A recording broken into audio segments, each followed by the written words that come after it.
Hello everyone, I am CP Jadon, your UGC Net Management faculty, and so far we have covered a number of things in our Unit 2 uh, from individual level uh, behavior, and then after we covered group level behavior, and now in that group level behavior we are talking about conflicts. And in our previous lecture we were talking about contingency leadership styles, and now in today lecture we will see how the conflicts are arise in the organization and what are the different mechanism to solve that conflict. So first let's see what is the meaning and definition of conflict.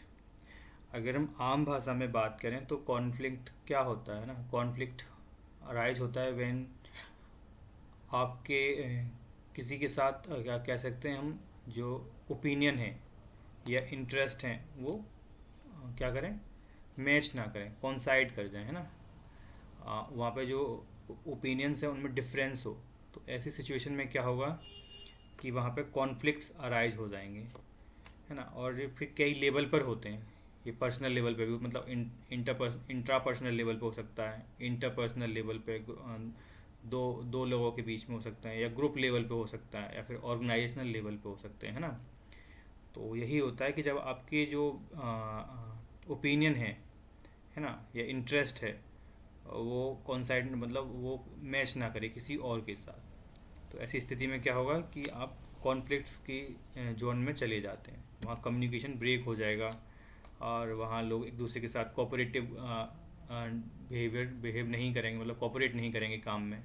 तो फिर क्या होता है, उसकी productivity पे फ़र्क पड़ता है, टीम की पे, या खुद की जो लोग इन्वॉल्व हैं कॉन्फ्लिक्ट्स में उनके जो प्रोडक्शन या प्रोडक्टिविटी होती है वो कम हो जाती है। इसीलिए हमको कॉन्फ्लिक्ट्स मैनेज करना चाहिए। Conflict is defined as clash between individual arise from differences in the thought process, attitude, understanding, interest, requirements and sometimes even perception। कभी कभी परसेप्शन की वजह से भी, कि आपने कैसा परसीव कर लिया किसी व्यक्ति को, है ना, इस वजह से भी कॉन्फ्लिक्ट्स अराइज हो सकते हैं। Conflict is a process that involve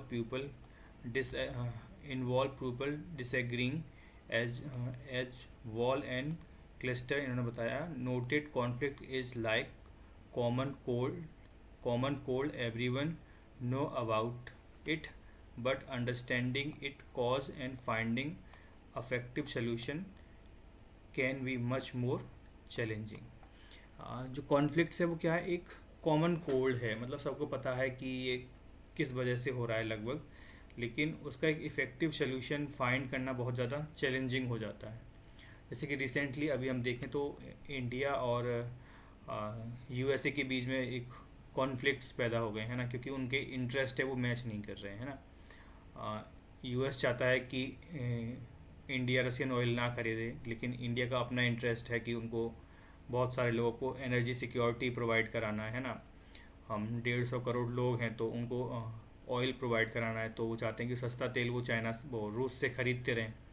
तो ऐसे क्या है कि जब इंटरेस्ट हैं कुछ कुछ कंट्री के या लोगों के आपस में मैच नहीं करते, तो वहाँ पे कॉन्फ्लिक्ट अराइज हो जाता है ना। और इसको सॉल्व करने के लिए इंडिया और यूएसए पहले बात भी कर रहे थे। वो बात किस फॉर्म में कर रहे थे, ट्रेड डील की फॉर्म में बात कर रहे थे, लेकिन वो ट्रेड डील क्या हुआ, कंप्लीट नहीं हो पाई, और उसमें कॉन्फ्लिक्ट्स अराइज हुए, और आज वो बात कहाँ तक पहुँच गई, 50% टैरिफ पर पहुँच गई। तो इसीलिए कॉन्फ्लिक्ट मैनेजमेंट होना बहुत ज़्यादा ज़रूरी है। Conflict result from opposing thoughts, action or idea that disrupt the status quo। जो कॉन्फ्लिक्ट्स होते हैं, जो प्रेजेंट की सिचुएशन होती हैं, उनको क्या कर देते हैं, डिस्टर्ब कर देते हैं। जैसे कि इंडिया और यूएस के रिलेशन काफ़ी अच्छे चल रहे थे, लेकिन कॉन्फ्लिक्ट अराइज हुए जिस वजह से इंडिया के और यूएस के रिलेशन अब काफ़ी नीचे चले गए, है ना। It is a natural, often selfish and sometimes productive phenomena seen in everyday life, while it is often associated with negative outcomes such as violence and war. If handled properly and maturely, conflict can lead to positive results and personal growth. जो ये नीचे की line है, conflict can lead to positive result and personal growth, ये हम view की बात कर रहे हैं ना, हम कॉन्फ्लिक्ट्स को तीन व्यू में देखते हैं, हम आगे देखेंगे भी। जैसे कि यहाँ पे हैं, वन मोर स्लाइड, ये traditional view, human relation view है ना, इंटरेक्शनिस्ट व्यू, हम तो इनको अभी आगे देखेंगे कि क्या होता है। तो ये वही बात कर रहे हैं कि जब आप कॉन्फ्लिक्ट्स को अच्छे से मैनेज करेंगे, है ना, जो मॉडर्न व्यू है कॉन्फ्लिक्ट्स को देखने का, कि अगर आप कॉन्फ्लिक्ट्स को अच्छे से मैनेज करते हैं और बहुत सारे ओपिनियन आपके पास आते हैं और आपने उनको अच्छे से मैनेज किया, तो उससे क्या होता है, क्रिएटिविटी को इन्हेंसमेंट मिलता है, वहाँ से क्रिएटिव या अच्छे अच्छे आइडिया आपको मिलते हैं। तो एक तरीके से क्या है, वो कंपनी की ग्रोथ में और पर्सनल ग्रोथ में हेल्प भी करते हैं। Conflict can be range from major disagreement to serious issue like work place violence. तो कुछ स्टेजेस होती है कॉन्फ्लिक्ट्स की, वो लुइस पेंडोइन मॉडल में बताया। पहली है लेटेंट कॉन्फ्लिक्ट। इस स्टेज में क्या होता है, the potential for conflict exist due to underlying tension और incapabilities but it is not yet surface and win recognised. इस स्टेज में क्या होता है, लेटेंट स्टेज में कॉन्फ्लिक्ट्स तो अराइज हो रहे हैं, लेकिन उनको अभी क्या किया है, सरफेस लेवल पर वो दिख नहीं रहे हैं। सिर्फ लोग समझ तो चुके हैं कि हाँ, कि समझ चुके हैं कि कॉन्फ्लिक्ट है, लेकिन अभी उसको सरफेस पे नहीं है, अभी वो दिखाई नहीं दे रहा है। सेकेंड स्टेज आती है परसीव्ड कॉन्फ्लिक्ट। यहाँ पे क्या होगा, the parties become aware of that conflict exist even if they do not fully understand the root cause और ईच अदर पर्सपेक्टिव। इस स्टेज में क्या है कि लोग समझ गए हैं कि हाँ कॉन्फ्लिक्ट है, एक लेवल पे आ भी चुका है, लेकिन अभी वो उसके रूट कॉज को प्रॉपरली नहीं समझ पाए। फेल्ट कॉन्फ्लिक्ट, यहाँ पे क्या होगा, emotion and stress start to arise as conflict become more apparent, parties में बिगिन टू फील थ्रेटन्ड और डिफेंसिव। इस स्टेज में क्या है कि अब आपने फुल्ली जो कॉन्फ्लिक्ट्स है, अब उसको रिकॉग्नाइज कर लिया है, अब लोग समझ रहे हैं, अब वो अपने अपने तरीके से उसे हैंडल करने की कोशिश कर रहे हैं, या तो वो डिफेंसिव हो रहे हैं या थ्रेटन कर रहे हैं सामने वाले को।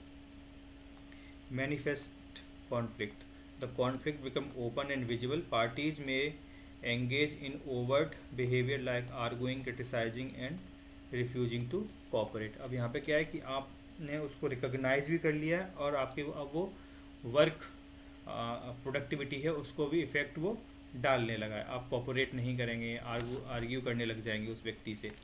अब वो मैनिफेस्ट स्टेज में बिल्कुल सरफेस पे आपको दिखाई दे रहा है। कॉन्फ्लिक्ट आफ्टरमैथ और कॉन्फ्लिक्ट रेजोल्यूशन जो फिफ्थ स्टेज है, this stage focus on the resolution or outcome of the conflict which may result in resolution, escalation और gradual fading away। तो इस स्टेज में क्या होगा कि आप कॉन्फ्लिक्ट्स हैं उनको आप सॉल्व करने की कोशिश करेंगे, और इस स्टेज में ऐसा भी हो सकता है कि अगर आप एक अच्छे आउटकम पर नहीं पहुँचे कि जहाँ पर रिजॉल्व हो सके, तो क्या हो सकता है कि कॉन्फ्लिक्ट और ज़्यादा एस्केलेट कर सकता है या वो ग्रेजुअली फेड कर सकता है। तो ये हमारे कुछ 5 स्टेजेस थे कॉन्फ्लिक्ट के, जो कि लुइस पेंडोइन मॉडल ने बताए।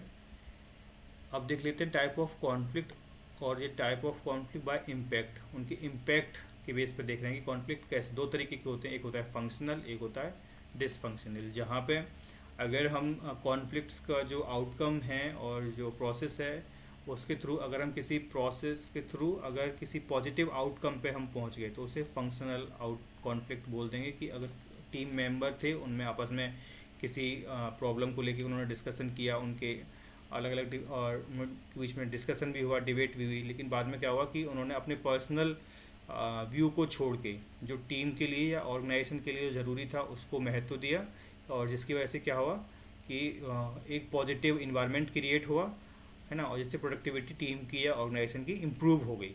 तो इस तरीके के जो कॉन्फ्लिक्ट्स होते हैं उनको हम फंक्शनल कॉन्फ्लिक्ट बोलते हैं। और वहीं डिसफंक्शनल कौन से होंगे, जहाँ पे आप नेगेटिव सेंस को लेके आए, आप अपने पर्सनल एजेंडे को आगे रखेंगे ज़्यादा, ना कि ग्रुप या टीम के बारे में सोचेंगे, तो वहाँ पे डिसएग्रीमेंट ज़्यादा होंगे, आप किसी कॉमन गोल पर नहीं पहुँच पाएंगे। तो ऐसे कॉन्फ्लिक्ट्स को बोलते हैं डिसफंक्शनल कॉन्फ्लिक्ट, है ना। अब देख लेते हैं लेवल ऑफ कॉन्फ्लिक्ट।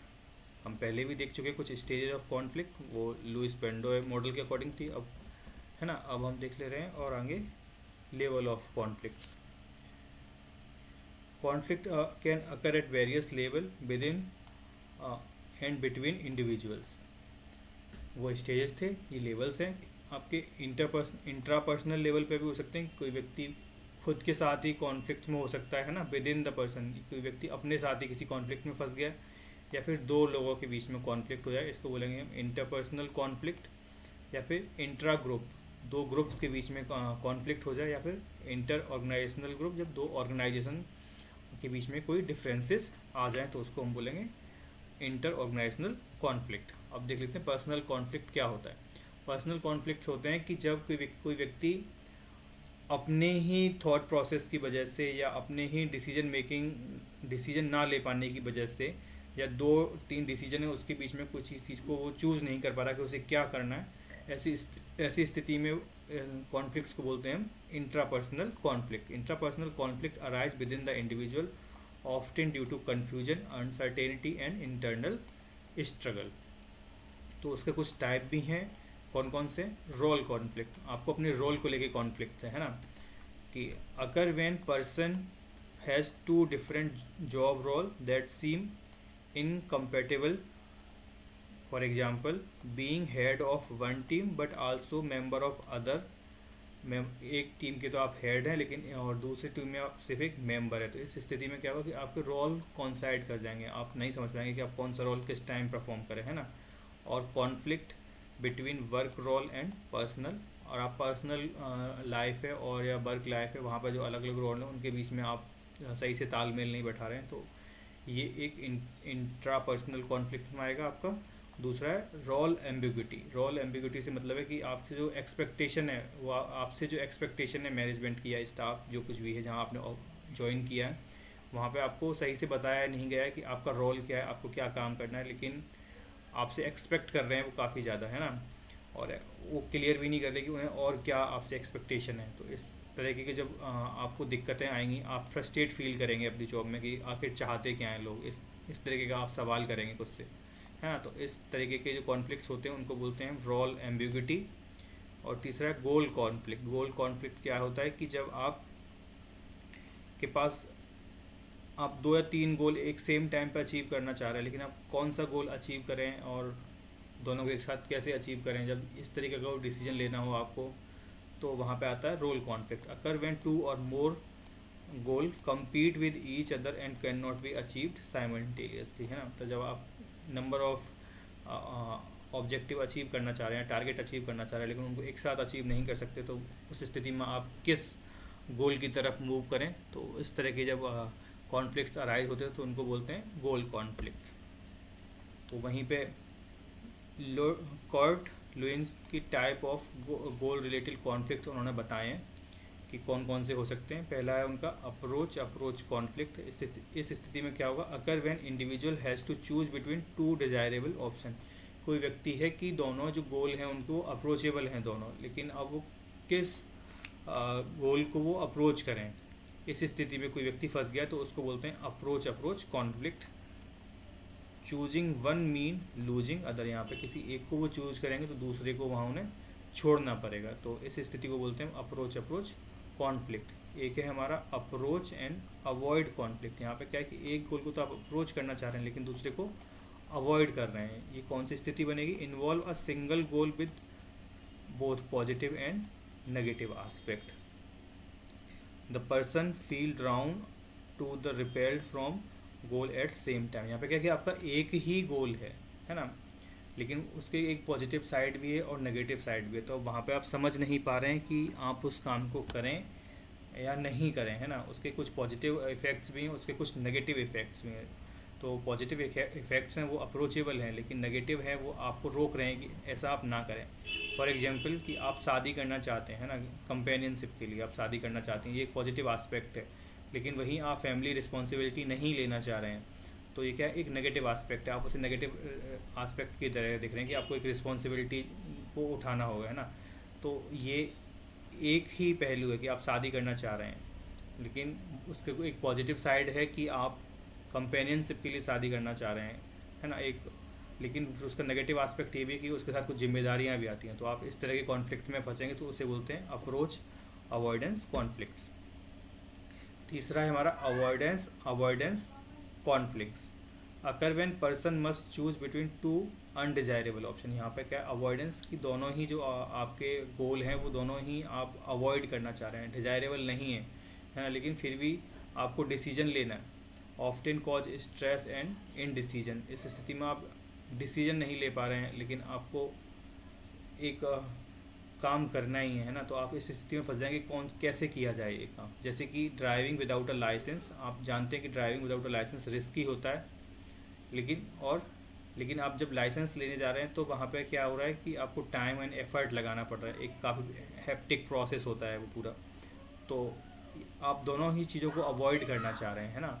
तो इस स्थिति में जो कॉन्फ्लिक्ट बनेगा वो बनेगा avoidance conflict. And then is and fourth one is multiple approach avoidance conflicts involve several goal each having both positive and negative aspect. आपके पास बहुत सारे गोल्स हैं और उन सब के कुछ नेगेटिव एंड पॉजिटिव आस्पेक्ट्स हैं। चूजिंग बिटवीन टू जॉब्स, यहाँ पे क्या है कि आपके पास दो जॉब हैं और दोनों ही अच्छा पे कर रही हैं आपको, लेकिन क्या हो रहा है वहाँ पे benefit but also there significant drawbacks, वहाँ पे ड्रॉबैक भी काफ़ी ज़्यादा है। और उनके बीच में जब आपको चूज़ करना है तो इसे बोलते हैं multiple approach and avoidance conflicts. तो ये हमारे गोल कॉन्फ्लिक्ट से रिलेटेड 4 पॉइंट्स थे हमारे। Approach conflict, approach avoidance and multiple approach and avoidance conflicts. तो ये हमारा हो गया हमारा इंट्रापर्सनल कॉन्फ्लिक्ट्स हमने देख लिया अपना। 4 तरीके के थे हमारे इंट्रापर्सनल। अब है इंटरपर्सनल, देख लेते हैं क्या होता है इंटरपर्सनल कॉन्फ्लिक्ट्स। ये कब अराइज होते हैं, जब दो लोगों के बीच में कॉन्फ्लिक्ट्स होते हैं। Interpersonal conflict occur when between individual such as worker, manager and employee, CEO and their staff, या CEO and board of में डायरेक्टर या मेंबर होते हैं ना, तो उनके बीच में कॉन्फ्लिक्ट्स आ जाए। तो जब इस तरह के कॉन्फ्लिक्ट्स होंगे तो उनको हम इंट्रापर्सनल कॉन्फ्लिक्ट्स बोल देते हैं। These conflict often become highly personal because two parties are involve and each person indirectly represent the opposing position. तो इस कॉन्फ्लिक्ट में क्या हुआ कि मतलब विन विन सिचुएशन यहाँ नहीं होती, क्योंकि लोग जो कॉन्फ्लिक्ट्स हैं उनको क्या कर लेते हैं, पर्सनल लेवल पे ले जाते हैं। तो वहाँ पे से फिर आगे मूव करना थोड़ा सा मुश्किल हो जाता है। तो ये था हमारा इंट्रापर्सनल कॉन्फ्लिक्ट। फिर है inter group conflict. Inter group क्या होते हैं, inter group conflict take place among different group and often involve disagreement over goal value and resources. मान लो कि 2 टीम काम कर रही हैं, है ना, 2 या 3 टीम काम कर रही हैं और मैनेजमेंट ने जो उनको रिसोर्स दिया है वो लिमिटेड दिया है। तो कोई व्यक्ति चाह रहा है कि हमें पूरा सामान मिल जाए, हम पूरा रिसोर्स यूज कर लें, और कोई टीम चाह रही है कि नहीं इसको आधा बांट लिया जाए या ऐसे कर लिया जाए। तो जब ऐसी स्थिति पैदा होती है तो वहाँ पे उसे इंटर ग्रुप कॉन्फ्लिक्ट्स बोलते हैं, है ना। फिर है हमारा इंटर ऑर्गेनाइजेशनल ग्रुप। जब 2 ऑर्गेनाइजेशन आपस में compete करने लग जाएं या उनके जो इंटरेस्ट हैं वो क्या करें, कोलाइड कर जाएं। ऐसी कौन सी स्टेज होगी, मान लो टेलीकॉम डिपार्टमेंट में देख लें, एक जियो है एंड एयरटेल है, तो ये दोनों सेम एक तरह के कस्टमर को ही क्या कर रहे हैं, सर्व कर रहे हैं। तो यहाँ पे क्या है, इन दोनों के बीच में कॉन्फ्लिक्ट होना लाजमी है, क्योंकि कोई अगर कुछ चेंज लाती है कोई एक कंपनी तो दूसरी कंपनी पर उसका इफेक्ट पड़ता है और फिर वो उस तरीके से फिर अपने बिजनेस स्ट्रेटजी को वो चेंज करते हैं, है ना। तो ऑर्गेनाइजेशनल कॉन्फ्लिक्ट अकर बिटवीन 2 और मोर organisation, dispute between companies in same industry such as computer manufacturer disagreeing over technical standards। कि किसी चीज़ का क्या मान लो एक ही फील्ड से हैं और दोनों कंपनी अलग अलग मापदंड तैयार कर रही हैं, जो एक स्टैंडर्ड्स होते हैं, टेक्निकल स्टैंडर्ड वो सेट करना चाह रहे हैं। तो इस ऐसी स्थिति में क्या होगा, कोई कंपनी चाह रही है कि नहीं 1 GB को 1 GB ना बोल के हम अब 1.25 GB को 1 GB बोलेंगे, ऐसे कुछ करके कुछ भी हो सकता है ना। या ये देख लेते हैं conflict between companies in different industry और sector such as real estate developer versus environmentalist over land use planning. यहाँ पे क्या है कि जो डेवलपर्स होंगे, है ना, रियल एस्टेट डेवलपर होंगे, वो चाहेंगे कि वहाँ पे उस जगह को डेवलप किया जाए। वहीं जो इन्वायरमेंटलिस्ट होंगे वो बोलेंगे कि नहीं, ऐसे नहीं किया जाना चाहिए क्योंकि वो इन्वायरमेंट को नुकसान पहुँचा रहे हैं। तो इस तरह के जब व्यू आते हैं, 2 ऑर्गेनाइजेशन आपस में क्या कह सकते हैं, ओपिनियन डिफरेंट हैं उनके, तो वहाँ पे जो होगा उसे बोलेंगे हम इंटर ऑर्गेनाइजेशनल कॉन्फ्लिक्ट। अब इनको कैसे वो, अच्छा, इवोल्यूशन ऑफ कॉन्फ्लिक्ट, कैसे कैसे हम पहले बोलते थे कि ऑर्गेनाइजेशन में बिल्कुल भी कॉन्फ्लिक्ट नहीं होना चाहिए, लेकिन जैसे धीरे धीरे टाइम आगे बढ़ा और आज मॉडर्न ऑर्गेनाइजेशन में हम बोलते हैं कि कॉन्फ्लिक्ट्स होने चाहिए, वो एक पार्ट है ऑर्गेनाइजेशन का।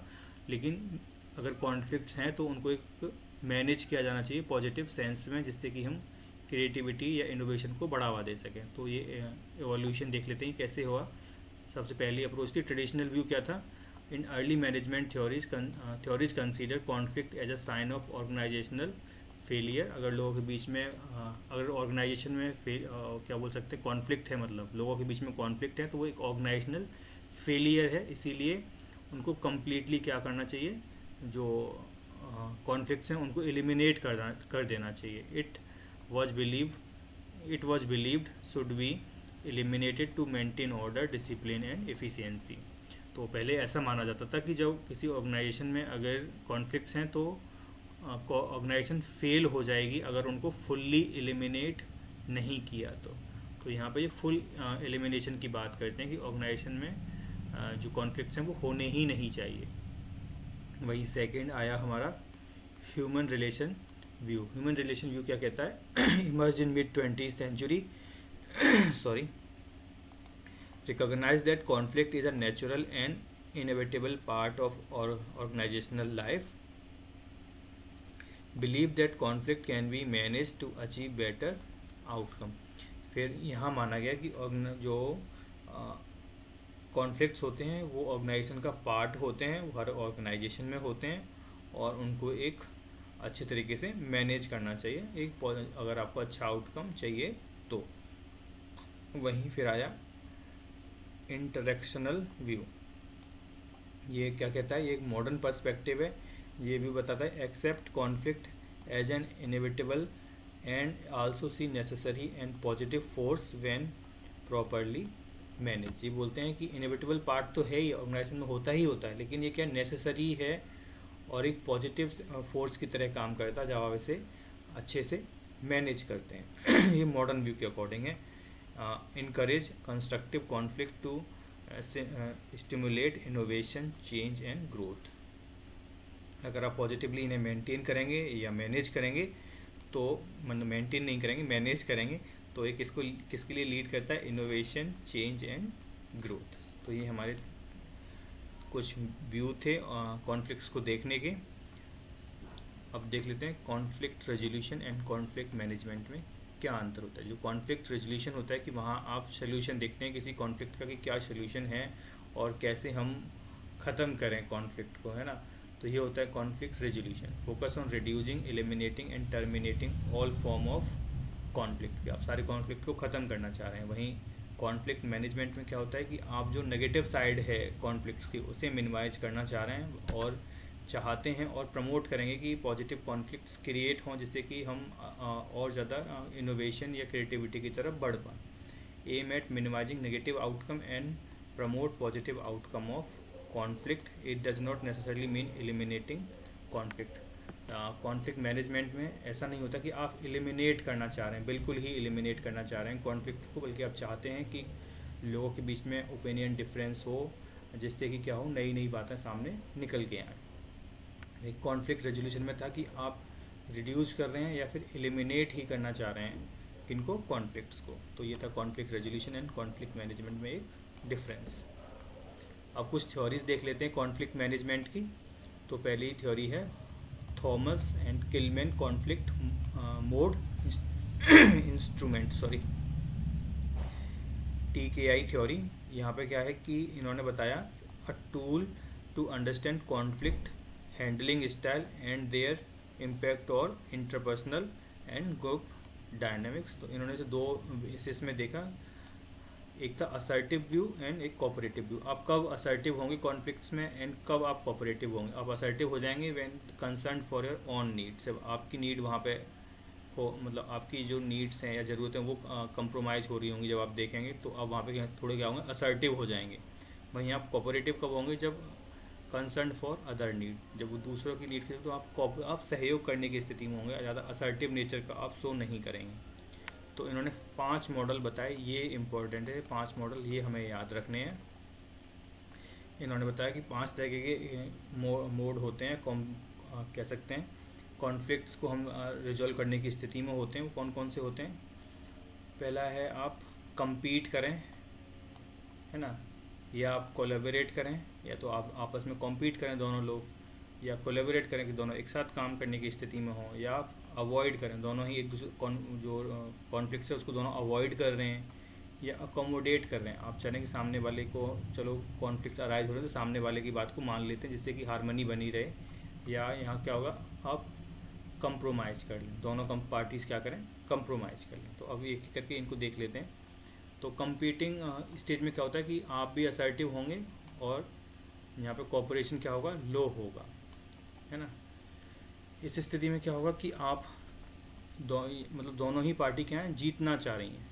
तो लेकिन जो फाइनल आउटकम क्या होगा, दोनों पार्टी जीतना चाह रही है, लेकिन फाइनल आउटकम क्या होगा कि एक विन करेगा एंड एक लूज करेगा, है ना।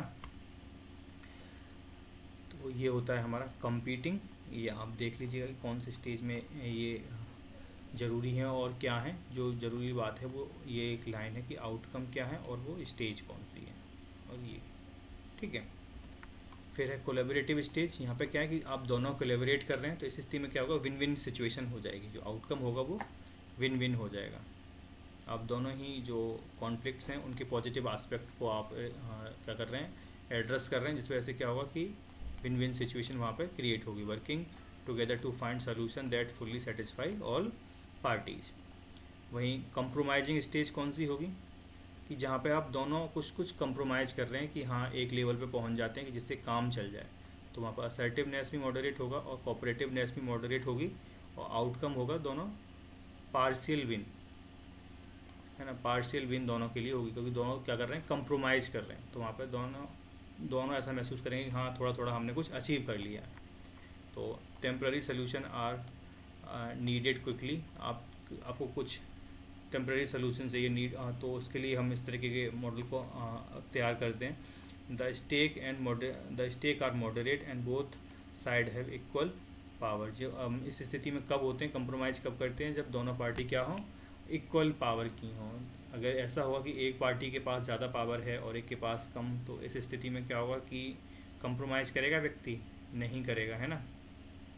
लेकिन जहाँ पे जब पावर्स दोनों के पास बराबर हो तो वो एक कंप्रोमाइजिंग स्टेज आती है। अवॉइडिंग स्टेज कैसी है कि दोनों ही कॉन्फ्लिक्ट्स को अवॉइड कर रहे हैं। तो यहाँ पे दोनों ही अवॉइड कर रहे हैं, तो मतलब एक आउटकम पे पहुँचेंगे नहीं, तो वहाँ से क्या है, दोनों ही लूज कर जाएंगे और प्रॉब्लम ऐसी की ऐसी ही बनी रहेगी। तो अवॉइडिंग स्टेज क्या होती है कि आउटकम क्या होगा, लूज लूज होगा, है ना, और प्रॉब्लम बनी ही रहेगी। For example, a manager ignore a minor dispute between two employ until after the important client meeting. मान लो कि किसी टीम में 2 मेंबर्स के बीच में लड़ाई हो गई, और मैनेजर क्या सोचेगा कि अभी इस जो डिस्प्यूट है या कॉन्फ्लिक्ट है इन 2 एम्प्लॉय के बीच में, इसको अभी थोड़ा साइड लाइन करते हैं। क्यों करते हैं, क्योंकि अभी एक इम्पॉर्टेंट क्लाइंट मीटिंग है, तो वो क्लाइंट को ज़्यादा प्रेफरेंस दे रहे हैं, है ना। फिर है अकोमोडेटिव। अकोमोडेटिव स्टेट क्या होती है कि जहाँ पे आपने सामने वाले के लिए छोड़ दिया, है ना, आप compete नहीं कर रहे, अब बोल रहे हैं कि ठीक है उसे जीत जाने दो, तो आप लूज कर जाएंगे, सामने वाला विन कर जाएगा। तो यहाँ आपकी असर्टिवनेस कैसी रही, लो रही, और कोऑपरेटिवनेस हाई रही। आप क्या चाहते हैं कि जो हारमनी है ऑर्गेनाइजेशन में या ग्रुप में वो बनी रहे, आप वहाँ चाहते नहीं कि कॉन्फ्लिक्ट ज़्यादा अराइज हों। Yielding to other party concern at the expense of owns. आप अपने हित को वहाँ पे साइड कर देते हैं, आप सामने वाले के हित के लिए आप काम करना शुरू कर देते हैं। For example, an employ agree to work an extra shift to help a colleague despite personal inconvenience. अब वहाँ पे क्या हो रहा है कि एक एम्प्लॉय ने एक्स्ट्रा काम करने के लिए हाँ बोल दिया। क्यों, क्योंकि वो चाह रहा था कि वो मदद करे, लेकिन इस वजह से क्या हो रहा है कि उनकी अपनी कुछ दिक्कतें या उनको अपनी पर्सनल दिक्कतें बढ़ती जा रही हैं। तो ये होती है अकोमोडेटिव स्टेज, जहाँ पर आप सामने वाले के लिए काम करने को रेडी हो जाते हैं। तो ये मैंने एक टेबल बनाया हुआ है, आप इसको गो थ्रू करेंगे, और ये एक इम्पॉर्टेंट टेबल है बहुत, आप इसको ज़रूर याद करिएगा। फिर second theory given by Mary Parker Follett, इनको मदर ऑफ मैनेजमेंट भी बोला जाता है, मॉडर्न मैनेजमेंट बोला जाता है। और इनका मैनेजमेंट का व्यू था getting things done through people. ये जितना भी लिखा हुआ है ये सब इम्पोर्टेंट है, ये सब पूछा गया है। तो इन्होंने कॉन्फ्लिक्ट रेजोल्यूशन के कुछ मेथड बताए थे, जैसे कि हमने यहाँ पे देखे थे ये 5 है ना, ये 5 मेथड हमने देखे थे अभी, given by whom, Thomas and Kilmann. ऐसे ही second theory given by Mary Follett, जिन्हें मदर ऑफ मॉडर्न मैनेजमेंट बोलते हैं, या फिर या मदर ऑफ मॉडर्न मैनेजमेंट या मदर ऑफ कोऑर्डिनेशन भी इनको कोऑर्डिनेट भी इनको बोलते हैं, है ना। तो उन्होंने 4 तरीके बताए कॉन्फ्लिक्ट रेजोल्यूशन के। वो कौन कौन से थे? डोमिनेशन, यहाँ पे क्या करेगी, एक पार्टी दूसरी पार्टी को डोमिनेट करेगी, जो पार्टी डोमिनेट करेगी वो जीत जाएगी, तो यहाँ पे सिचुएशन बनेगी विन एंड लूज। दूसरी है कंप्रोमाइजिंग, यहाँ पे क्या है कि दोनों पार्टी ही डिमांड कर रही हैं सेम चीज़, तो वो थोड़ा थोड़ा फिर कंप्रोमाइज़ पा जाती हैं। तो यहाँ पे कोई भी पार्टी ना जीतेगी ना हारेगी, लेकिन दोनों कंप्रोमाइज़ करेंगे, दोनों फुल्ली सेटिस्फाइड नहीं होंगे, लेकिन एक मॉडरेट लेवल पे सेटिस्फाइड होंगे। इंटीग्रेशन में क्या होगा कि यहाँ पे दोनों पार्टी कोलैबोरेट करेंगी, तो ये विन विन सिचुएशन बन जाएगी। क्रिएटिव सोल्यूशन, दोनों पार्टी जब एक साथ काम करेंगी तो फिर वो ज़्यादा सोच पाएंगी, इस वजह से वो कुछ क्रिएटिव सा सोच पाएंगी, और यहाँ पे फिर जो सोल्यूशन मिलेगा उसमें दोनों पार्टी विन विन महसूस करेंगी, है ना। मैनिपुलेशन क्या होगा कि एक व्यक्ति, सामने वाले व्यक्ति को आप मैनिपुलेट कर रहे हैं अपने फ़ायदे के लिए। One party influence situation to own advantage, अपना फ़ायदा लेने के लिए आप सामने वाली पार्टी को मैनिपुलेट कर रहे हैं, इन्फ्लुएंस कर रहे हैं, तो इसे हम लेस एथिकल भी बोलते हैं। तो ये 4 स्टेजेस बताई मैरी फोलेट ने कॉन्फ्लिक्ट मैनेजमेंट की। इसके बाद है बोरिसॉफ एंड विक्टर्स 5A टेक्निक। इन्होंने 5A बताएं कि आप कैसे मैनेजमेंट को, वो कॉन्फ्लिक्ट को रिजॉल्व कर सकते हैं। पहले इन्होंने बताया असेसमेंट, आप असेस करो कि क्या दिक्कतें हैं, है ना, इन्फॉर्मेशन गैदर करो, आइडेंटिफाई करो इशू को, ये सब चीज़ें। फिर acknowledgement, actively listen and build empathy between parties, उनको अब एक्टिवली आप सुनो, एक्नॉलेज करो अब जो इशू है या कॉन्फ्लिक्ट है उसको। एंड थर्ड पर एटीट्यूड, रिमूव सूडो कॉन्फ्लिक्ट, जो बेवजह के कॉन्फ्लिक्ट्स बन गए उनको पहले आप हटाएं। Accept cultural gender communication differences, तो आप एक पॉजिटिव एटीट्यूड लेके आएँ कि जो सूडो फोर्सेज हैं उनको आप रिमूव करें। फिर है एक्शन, अब आप एक्शन लें। Implement chosen conflict handling mode and monitor behaviour, अब आपने एक्नॉलेज किया, एटीट्यूड डेवलप किया, उसके बाद आपने एक मेथोडोलॉजी बनाई होगी कॉन्फ्लिक्ट को सॉल्व करने की, जो कई बात करने के बाद आपको समझ में आ जाएगा, कम्युनिकेट करने के बाद दोनों पार्टीज़ को कि क्या सोल्यूशन हो सकता है। अब उसको आप इम्प्लीमेंट करें एंड देन आफ्टर आप उसका रिव्यू लें, capture learning and treat conflict management as ongoing. तो ये थे हमारे बोरिसॉफ एंड विक्टर्स के 5A model of conflict management या टेक्निक्स। उसके बाद है हमारा alternative dispute resolution ADR mechanism, ये भी एग्जाम में कई बार पूछा गया है। Alternative dispute resolution ADR mechanism क्या होता है? ये ADR is an non adversarial mechanism of dispute resolution, meaning the parties work cooperatively to reach the best resolution for everyone involve. यहाँ पे क्या है कि जो पार्टीज इन्वॉल्व हैं वो आपस में कोऑपरेट करें और एक बेस्ट पॉसिबल आउटकम पे पहुँचें, जिससे कि हम कॉन्फ्लिक्ट को रिड्यूस कर सकें या एलिमिनेट कर सकें। तो इसका पर्पज़ क्या है? Reduce the burden of litigation on court. ऐसे इंडिया में क्या होता है कि बहुत सारे केसेस हैं वो कोर्ट में ही चल रहे हैं ना, तो आपने देखा होगा कि कभी कभी कोर्ट के बाहर भी सोल्यूशन हो जाता है और उसको कोर्ट एक्सेप्ट कर लेता है। लोग आपस में बात करते हैं, नेगोशिएट करते हैं और वो किसी एक डील पर पहुंच जाते हैं। कैसे सिविल केसेस बहुत ज़्यादा चल रहे हैं इंडिया में, बहुत केस पेन देंगे, है ना। तो जब पार्टी आपस में बाहर बात कर लेती हैं, फिर वो कोर्ट जाती हैं कि हम इस बात पर सहमति बन गई है ना। तो वहाँ पे क्या होता है कि कोर्ट से भी बर्डन कम होता है कि एक केस कम हो गया या दो पार्टीज आपस में सुलह कर लेती हैं, तो फिर केस जो केसेस का बर्डन है हाई कोर्ट या सुप्रीम कोर्ट या कोई सी लोअर कोर्ट जो भी हैं, तो वहाँ से क्या होता है कि एक प्रेशर हट जाता है कोर्ट के ऊपर से भी। Providing a satisfying and collaborative experience for both parties, encourage creative win win bargaining to meet underline interest. India में ADR की ज़रूरत क्यों? इंडियन जुडिशियल सिस्टम, अभी मैंने बताया, huge pendency of case, ADR provide quick, cost effective and mutually agreeable solution. यहाँ पे क्या होता है कि दोनों पार्टी को आप एक टेबल पर बैठाते हैं, उनसे बात करते हैं, तो उससे क्या होता है कि आपका समय भी बचता है और सोल्यूशन भी जल्दी मिल जाता है, और जिससे दोनों पार्टी एग्री भी करें ऐसा सोल्यूशन वहाँ देने की वो कोशिश करते हैं। तो मेजर टेक्निक कौन सी हैं ADRs की, वहाँ पे कौन से, cancellation, conciliation and cancellation, मेडिएशन, arbitration and negotiation.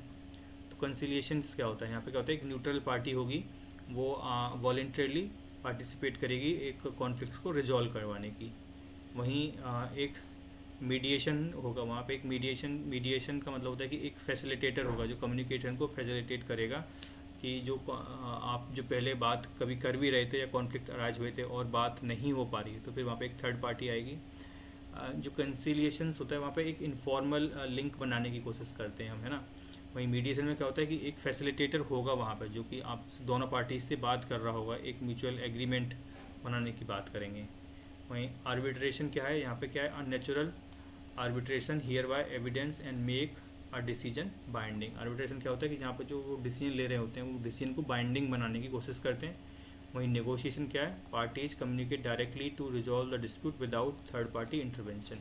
जैसे कि कंसिलिएशन एंड मीडिएशन में क्या हो रहा था कि जो तीसरी पार्टी की वजह से कम्युनिकेशन को फैसिलिटेट कर रहे थे, है ना, लेकिन नेगोशिएशन में क्या होगा कि दोनों पार्टी आपस में खुद ही बात कर रही हैं, वो तीसरी पार्टी को इन्वॉल्व नहीं कर रहे हैं। जैसे कि इंडिया और पाकिस्तान में हम बात करते हैं तो इंडिया ऑलवेज डिनाई करता है कि हम थर्ड पार्टी का इंटरवेंशन नहीं लेंगे, तो यही वो केस है।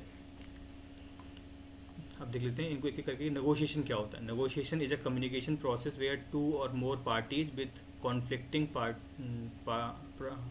कॉन्फ्लिक्टिंग प्रायोरिटीज और interest attempt to agree on common solution. तो जब दो पार्टी के बीच में जब कॉन्फ्लिक्ट्स हैं तो आपस में बात करती हैं और वे कॉमन सोल्यूशन पे पहुंचने की कोशिश करती हैं।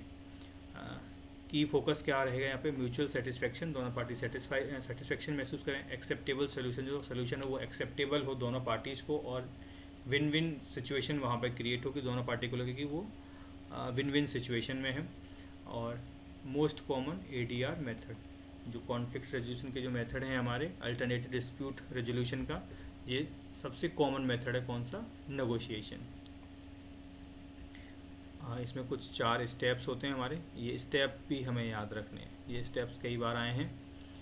पहले प्रिपरेशन होगी, मतलब आप फैक्ट्स एंड फिगर्स जो कारण हैं उन सबको आप आइडेंटिफाई करेंगे। Improve confidence and give direction, आप डायरेक्शन भी देंगे, वहाँ पे एक प्लॉट तैयार कर रहे हैं, आप प्रिपरेशन दे रहे हैं। फिर बार्गेनिंग होगी, exchange offer and counter offer, आप जब दोनों पार्टी एक साथ बैठेंगी तो वो एक पार्टी दूसरी पार्टी को ऑफ़र करेगी कि आप ये रख लो, हम ये रख लेते हैं, ऐसे करके उनमें बातचीत होंगी। फिर क्या होगा, क्लोजिंग होगा। क्लोजिंग में क्या होगा, finalize agreement and end discussion if no deal is possible. या तो वहाँ पर क्या होगा, एग्रीमेंट फाइनलाइज हो जाएगा, या फिर क्या होगा, आप जो कम्युनिकेशन हो रहा है उसको आप एंड कर देते कि हम किसी एक पॉसिबल आउटकम पे नहीं पहुँच पा रहे हैं। और फोर्थ स्टेज क्या है, लर्निंग। लर्निंग क्या है कि आपने वहाँ से क्या सीखा, reflecting on the process to improve future negotiation, कि आप फ्यूचर जो नेगोशिएशन है उनमें आप कैसा बेहतर कर सकते हैं। मान लो अगर दो पार्टी इन्वॉल्व भी थी और उन पर एग्रीमेंट नहीं भी हुआ है ना, तो उनको पता पड़ेगा कि और अगर आगे कभी वो बातचीत करेंगे तो उनको कैसे बातचीत करनी है एक दूसरे से, तो आगे का जो फ्यूचर नेगोशिएशन है उसके लिए वो एक स्टेप तैयार कर देता है। तो नेगोशिएशन स्ट्रेटजी 2 तरीके की होती हैं, एक आता है डिस्ट्रीब्यूटिव नेगोशिएशन, ये जीरो सम गेम होता है। यहाँ पे क्या होता है कि मोस्टली एक पार्टी गेन करेगी, एक पार्टी लूज करेगी, है ना। और वहीं इंटीग्रेटिव नेगोशिएशन, यहाँ इस व्यू में क्या होगा कि दोनों पार्टी विन विन महसूस करेंगी। यहाँ पे क्या होगा कि दोनों पार्टी थोड़ा बहुत लूज करेंगी, लेकिन लूज करने के बाद उनको ऐसा लगेगा कि हाँ उनको कुछ मिला है एंड वो विन विन सिचुएशन में ही हैं। तो ये हमारे कुछ 4 स्टेप थे, ये 4 स्टेप हमें याद रखने हैं, preparation, bargaining, closing and learning. तो ये तो क्या था, नेगोशिएशन में क्या था कि पार्टी आपस में बात कर रही थी। अब थर्ड पार्टी इन्वॉल्वमेंट में देख लेते हैं, ADR में थर्ड पार्टी इन्वॉल्वमेंट में कौन कौन से मेथड होते हैं। तो सीक्वेंस होगा, ये तो सीक्वेंस है, वैसे अगर आपको ये सीक्वेंस भी आप याद रख सकें तो अच्छी बात है। पहले होगा मीडिएटर। मीडिएटर क्या होते हैं, न्यूट्रल पार्टीज होंगी, वो control the process without not the outcome. Mediators होंगे, वो क्या करेंगे, जो कम्युनिकेशन है उसको फैसिलिटेट करेंगे सिर्फ जो आउटकम है उसको कंट्रोल करने की बिल्कुल भी कोशिश वो नहीं करेंगे. Help parties to communicate and find solution used when direct negotiation fail and disputes are conflicts. जैसे हम यहाँ पे देखा था ना फोर्थ स्टेज में, वो क्लोजिंग स्टेज में हमने देखा था कि या तो एग्रीमेंट हो जाएगा या फिर डिस्कशन फेल हो जाएंगे और कोई पॉसिबल आउटकम नहीं मिलेगा. तो वही बता रहे हैं कि अगर जब लोगों में बातचीत होना ही अब बहुत मुश्किल होगी कि कैसे एक दूसरे से बात करें, तो इस स्थिति में हम मीडिएटर लेके आते हैं जो कम्युनिकेशन क्या कर सके, फैसिलिटेट कर सके, है ना. और फिर है कंसीलिएटर. यहाँ पे क्या है कि अब कोई एक ऐसा व्यक्ति होता है, आपने देखा होगा किसी किसी रूप में, जो इन दोनों ग्रुप्स को जानता है ना, और वो कम्युनिकेशन को भी फैसिलिटेट नहीं करेंगे, लेकिन वो क्या करेंगे कि एक इनफॉर्मल लिंक बनाएंगे. ये फॉर्मल सेटअप नहीं होगा, जैसे मीडिएशन की तरह वो फॉर्मल सेटअप था, ये एक फॉर्मल सेटअप नहीं होगा, जहाँ पे क्या होगा कि आप इनफॉर्मल तरीके से वो लिंक क्रिएट करेंगे कि इनकी बात उनको बताएंगे, उनकी बात इधर आके बताएंगे, है ना. फिर दोनों पार्टी को परस्यू करने की कोशिश करेंगे कि वो एक नेगोशिएटिंग टेबल पे तो आएँ, है ना. तो ये क्या होता है कि एक नो, इसमें कोई लीगल अथॉरिटी नहीं होती है, बस एक कॉमन ग्राउंड बनाने की वो कोशिश कर रहे होते हैं. फिर आता है आर्बिट्रेटर्स. आप वहाँ से अच्छा समझ सकते हैं. जो आर्बिट्रेटर्स क्या होते हैं कि दो parties has authority to decide outcome. यहाँ पे क्या होता है कि मीडिएटर और कंसिलेटर में ऐसा कुछ नहीं था कि आउटकम को वो कंट्रोल नहीं कर सकते थे, लेकिन जो आर्बिट्रेटर है वो आउटकम को कंट्रोल कर सकता है, वो बाइंडिंग बनाता है हमारे जो हमने एग्रीमेंट किया है उसको. जैसे कि इंडिया एंड पाकिस्तान में वर्ल्ड बैंक ने जो इंडस वाटर ट्रीटी है ना, उसमें जो वर्ल्ड बैंक है वो क्या है, आर्बिट्रेटर है. मतलब उन्होंने इंडिया एंड पाकिस्तान को बाइंड किया है उस क्या कह सकते हैं एग्रीमेंट में, है ना. तो वहाँ पे वो आउटकम है उसको उन्होंने बाइंड किया है, मतलब उसको वो बैक कर रहे हैं कि उनकी अध्यक्षता में वो ऐसा हुआ है. Has authority to decide outcome, less process control, more outcome control. वो प्रोसेस को कंट्रोल नहीं कर रहे हैं, लेकिन जो आउटकम है उसको कंट्रोल कर रहे हैं. डिसीजन कैन बी वॉलंटियर और compulsory, often use to avoid court. तो यही था हमारा आर्बिट्रेटर्स. एंड ज्यूरिडिक्शन क्या है कि अब तो आप कोर्ट बिल्कुल पहुंच ही गए हैं ना, अब आप कोर्ट में ही चले गए हैं, अब बात हो ही नहीं पा रही है, अब जज साहब ही डिसीजन करेंगे.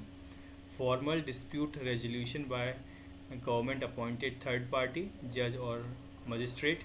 लीगली बाइंडिंग वर्डिक्ट्स होंगे यहाँ पे, used when legal enforcement is necessary. तो ये कुछ हमारे मेथड थे ADRs के, अल्टरनेटिव डिस्प्यूट रेजोल्यूशन. ये कई बार पूछा जाता है पेपर में, तो ये हमें याद रखना है, और इसमें ख़ास तौर पे हम नेगोशिएशन के बारे में ज़्यादा पूछते हैं. तो thank you, this is all for today class. कल मिलते हैं.